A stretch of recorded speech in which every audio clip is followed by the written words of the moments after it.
So I've seen you a lot of Comic-Cons now on stage, and it seems like, they say don't curse, you swear like a sailor. They say don't show the clip again, you show it again anyway. Are there any repercussions for when you do that kind of stuff? Well, not really, because they know them before I show up, but I really I enjoy the audience so much. It really is not...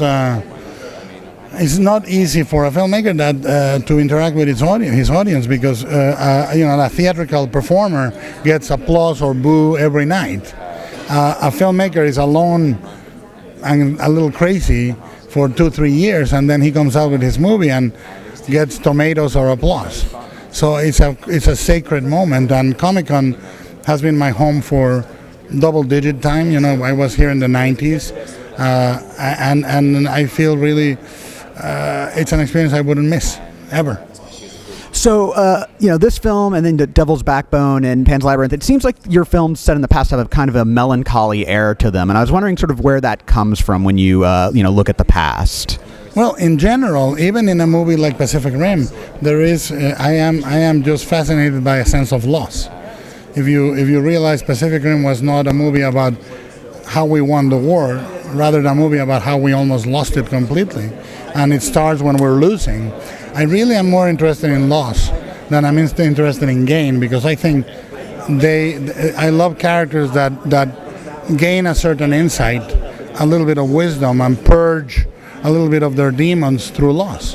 And that's basically all the movies I've made. If you see Chronos, no spoilers for those of you that are 30 years late, the character actually takes his only decision when he decides to die.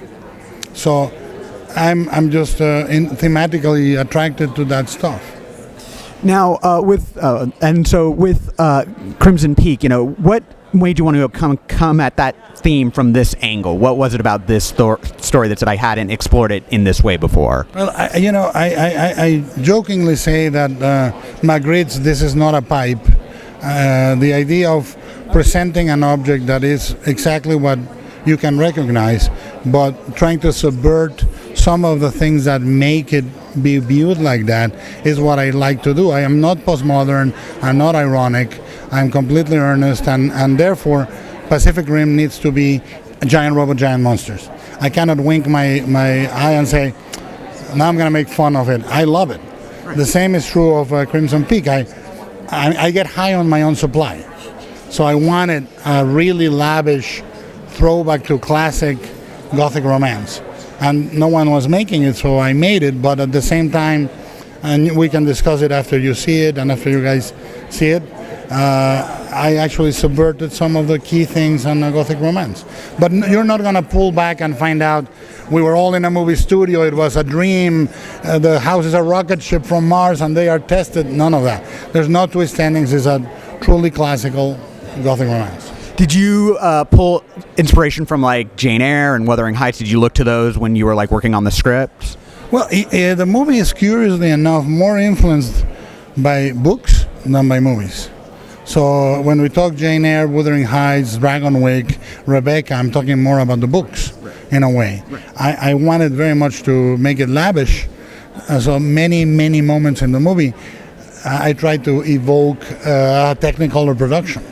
There is a dress Mia has that I used to call the Deborah Kerr dress, because and we tried to give it the grace and the scope of old Hollywood. I hope we succeeded, and more than any other movie I've ever made, the eye candy on this one is eye protein. We really tried to cipher everything.